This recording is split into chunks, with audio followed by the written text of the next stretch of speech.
Bir kadim zamanda bir padişah varmış. Bir padişah 3 tane vezirini çağırıyor. 3 tane vezirin eline olokan bir kanar yalı kite veriptir. Otam o vezirlere tapşırdı diye. Ve de ilerleken ben duran bağım. Şu bağdan ta ikinin akşama çelim her vakit doldur. Gidip şu kiteni doldurup mivadan bana alıp gelmeli. Otam ne mi ya Cenab-ı Padişah? Ondan sonra etçek işim elimizde aydarını etti. Yankı padişah 3 tane vezirini hava olokan bir kanar yalı kiten verdi diye kurtağı gelip duran kite. Gidin ikinin akşama çelimizde vakit şunu kav doldurmalı etti. Doldurdan getirin bana. Ecada ne yaparım mivada yolacak kotanıl, ne medine dolduracak kotanıl. Haydını ancak kotan al vermeli. 3 adam birlikte gitti yerle bağa karşı. Avval vezir fikretti diye vade. İkinci vezir başarı fikretti diye. Üçüncü vezir başarı fikretti diye. Şun her gayetinin tefekkürüne var ya, şolan amalları ütketttir.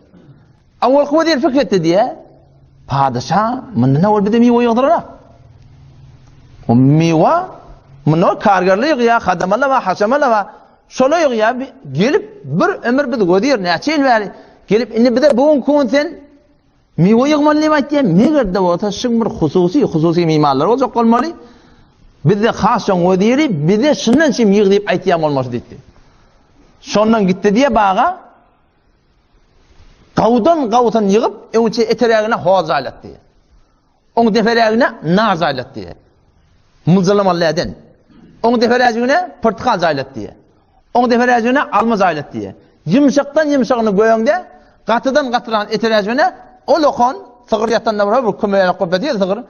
O lokon sığır yatan sığır yalık kümeyalık kiyiten doldurup, dik duran yerine ağdın tıkıp, 4-5 tane nöker bilen o lokon bir arabasını zordan yüklep, alıp kayıt dedi ikinci akşama.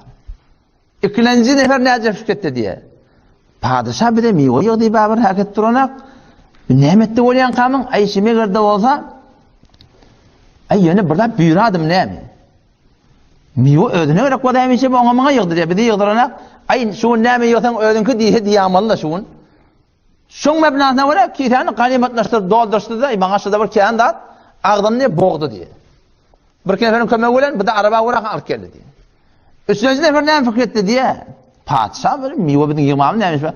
Nemeden doldururken doldurt da o çap çolun o yan bir miyoda oklat diye beter yengil olmahan deyip diye. Ganimadra bir adam da arkan alamalı. Miyo bilen ot bilen yene bırakmadan çıkıp bir çişirip ağzını tıkıp diye budal kayıttı diye. Oranda o lokan da ama içinde zat yok. Bundan hiç mi haber yok onun?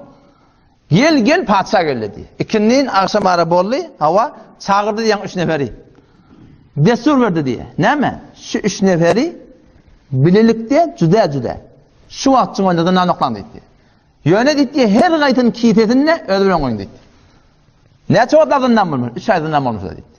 O zaman onun ikriyarlığı o ne etmeli? O kiyten dolduran adam o kaygısı sabit kadam du. Kiyten dolduruptur. Kiyte yanına o lokon kanaryal kiyte dolca miva. İkinci yine bunlar rengi tarallı. Ganimatlaştırıptır da o üçüncüde kulen renk pet kalmadı. Saman, suman, anır veren doldursun. Yenilecekler görende bir şeyle buradadır. Ektil okladı ya.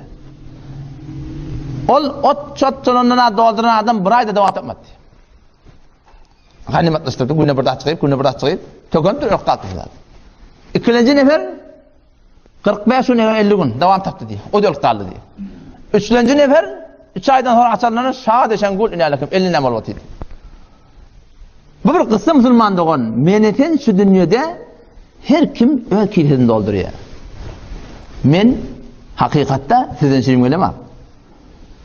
Men öyle kiyfetini dolduruyor.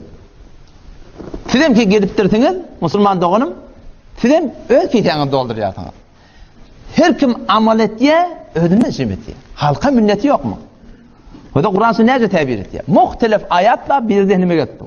İn ahsantum li anfusikum Allah ayetiye. Eğer kavlu etseniz, siz kavlu etseniz ödününden sürüp, ökiden doldurup durursun. Ve in asa'tum felaha. Eğer terikacılık etseniz, ol kimden sürüp, olam ödünden sürüp. Ama evde hesap kitappa. Fe izâ câ'a va'dul âkhira. İne ahiretin vadiyeti var. Ölümden sonra zendegiyi başlayacak. Ci'nâ bikum lefîfe. Hem becağını üçürk getirirdi. Pes Müslüman doğun, şu dünya ne gereş, ne olmalı? Şu dünya Allah ne için veripdir?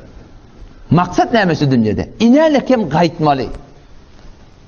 Wa laqad alimtumun nash'atal ula falawla tadakkarun. Allah.